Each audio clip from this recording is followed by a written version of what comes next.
L'Afrique, qui reste un continent jeune, est en croissance, est aujourd'hui marquée par une série de transitions qui la projettent résolument dans l'avenir. C'est une Afrique en pleine transformation qui se déploie à travers de grands chantiers de développement et des ambitions partagées. L'Afrique, notre Afrique, est bien positionnée pour devenir un moteur du développement global. Mais pour réaliser son plein potentiel, la transformation durable de ses atouts doit s'appuyer sur des politiques à la fois disruptives et inclusives, des investissements stratégiques et une allocation optimisée des ressources. Mesdames et messieurs, la réalisation du potentiel du continent africain est en soi un enjeu qui nous invite à engager des ruptures de paradigme, à reconfigurer nos modèles et à investir dans les leviers de transformation qui nous permettront de faire face aux nombreux défis que nous devons relever. D'abord, le défi de la création d'emplois pour la jeunesse africaine, en faisant du dividende démographique du continent une force motrice, un levier de croissance économique. Pour cela, il faudra investir davantage dans l'éducation et la formation professionnelle, promouvoir l'inclusion, encourager l'entrepreneuriat, notamment féminin, et surtout réduire la fracture numérique en érigeant le digital en véritable facteur de développement, tout en accompagnant les startups. Ensuite, il y a le besoin constant en infrastructure pour soutenir la croissance africaine et améliorer la qualité de vie de ses citoyens. Les investissements dans l'énergie, le transport, la mobilité, l'eau, la transformation digitale et l'urbanisation doivent être accélérés pour convertir le potentiel économique du continent en avancée fondamentale.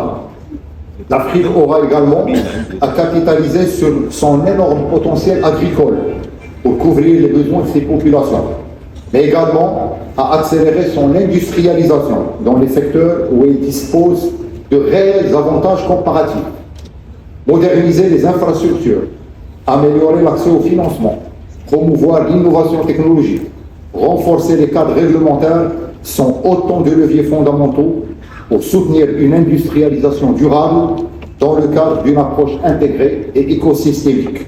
Enfin, il y a le défi de la transition énergétique et la gestion rationnelle de l'eau, qui induit à la fois par la vulnérabilité de notre planète face au changement climatique et par la nécessité de doter les populations du continent d'un accès universel à l'eau et à l'énergie en convertissant notre extraordinaire capital d'énergie renouvelable en ressources accessibles à tous. Mesdames et messieurs, tous ces défis sont autant d'opportunités à transformer, d'investissements à réaliser et de programmes à déployer dans le cadre d'une approche concertée impliquant les gouvernements, le secteur privé et les partenaires internationaux.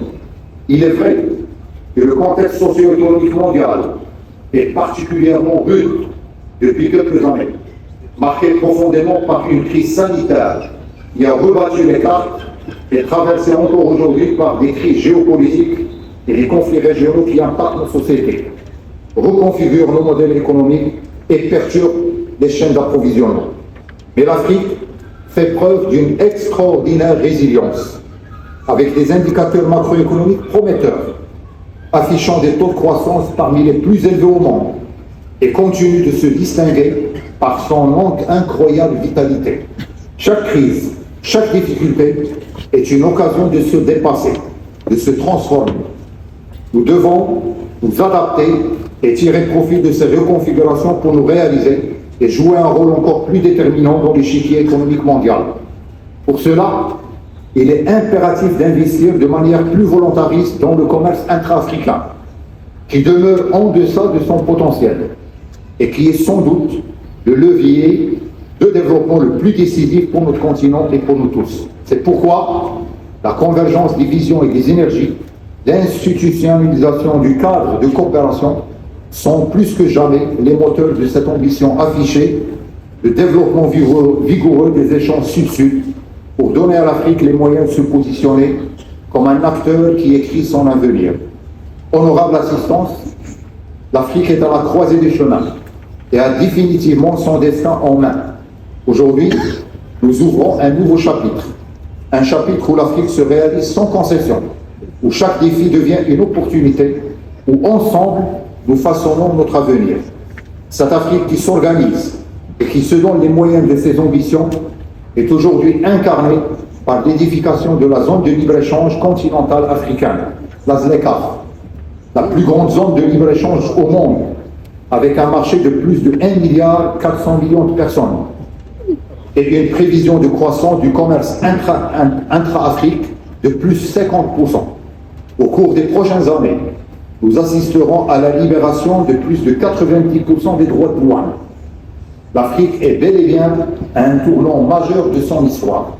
Et nous avons l'honneur aujourd'hui de compter parmi nos prestigieux invités à ce forum son Excellence M. Juan Kelemene, secrétaire général de la ZLECAf, accompagné d'une importante délégation. Je tiens à lui signifier nos remerciements les plus sincères quant à son implication personnelle et celle de ses équipes à nos côtés. Et j'invite également tous les participants à ce forum à tirer avantage de la présence avec nous de cette importante institution qui transformera profondément le visage de l'Afrique et de leur rendre visite au pavillon qui leur est dédié pour nouer des contacts que, je l'espère, seront fructueux. Cette Afrique qui s'organise se déploie d'ores et déjà avec vigueur pour accélérer toutes les dynamiques en faveur du développement des échanges et des investissements. En témoignent les nombreux chantiers d'envergure qui essaiment sur tout le continent. Et parmi les plus emblématiques, le gazoduc Nigeria-Maroc, fruit de la vision éclairée de Sa Majesté le roi Mohammed VI, que Dieu l'assiste, et son frère, le président de la République du Nigeria. Cette vision d'avenir se cristallise également à travers l'importante initiative Afrique-Atlantique, impulsée par Sa Majesté le roi Mohammed VI, que Dieu l'assiste, et qui a engagé depuis de nombreuses années le chemin de l'intégration africaine et du développement des échanges sud-sud, à travers des dispositifs concrets, avec comme point d'ancrage, comme Sa Majesté le roi l'a dit dans son discours en 2014 à Abidjan, lors du forum maroco-ivoirien, et je cite Sa Majesté, « L'Afrique qui doit faire confiance à l'Afrique ». Sous son règne, le Royaume du Maroc a renforcé ses relations avec les pays frères engagés dans la coopération intra-africaine à travers des partenariats économiques, des investissements et des initiatives diplomatiques contribuant fortement à la construction africaine. Ce forum, placé sous le haut patronat de Sa Majesté le roi Mohammed VI, que Dieu l'assiste, en est un parfait exemple.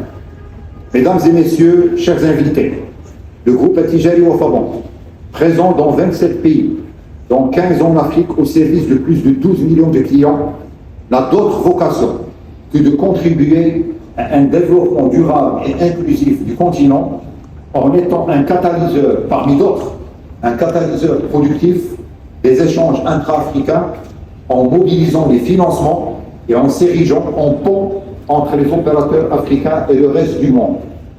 Le Forum international Afrique Développement est né de cette vocation, impulsé par son actionnaire de référence, le Fonds d'investissement panafricain El-Medor, dont l'objectif de fédérer les décideurs et de stimuler les opportunités d'affaires entre opérateurs du continent. En 6 éditions déjà, le Forum international Afrique Développement n'a cessé de contribuer à cette dynamique africaine, en rassemblant pas moins de 22 000 participants issus de 40 pays et qui ont bénéficié de près de 26 000 rendez-vous d'affaires structurés. Mesdames et messieurs, chers invités, ce forum est le vôtre. Il est fait pour vous et sera concrétisé par vous. Sa raison d'être est de vous permettre de vous rencontrer, d'établir des relations et de concrétiser des affaires en toute confiance. Je m'adresse particulièrement à ceux qui participent pour la première fois et à la nouvelle génération d'entrepreneurs africains, femmes et hommes, qui portent en elles un dynamisme extraordinaire et qui nous illumine de son talent avec créativité, innovation et passion pour construire l'Afrique de demain. Je vous invite à tirer le maximum de cette belle plateforme africaine en réalisant le plus de contacts possible, en organisant le plus de rendez-vous et en transformant toutes les opportunités qui s'offrent à vous. L'avenir de l'Afrique, notre Afrique, est entre vos mains et nous serons toujours à vos côtés. Honorable assistance, je voudrais conclure en mettant en lumière encore une fois l'avenir radieux qu'attend notre continent à la confluence de la vision responsable de ses décideurs politiques, de la pertinence des stratégies économiques engagées, de la vitalité de ses acteurs économiques et du talent de sa jeunesse. Nous pouvons être confiants de la bonne marche de notre continent, car ici, on investit. En Afrique, on investit. Merci.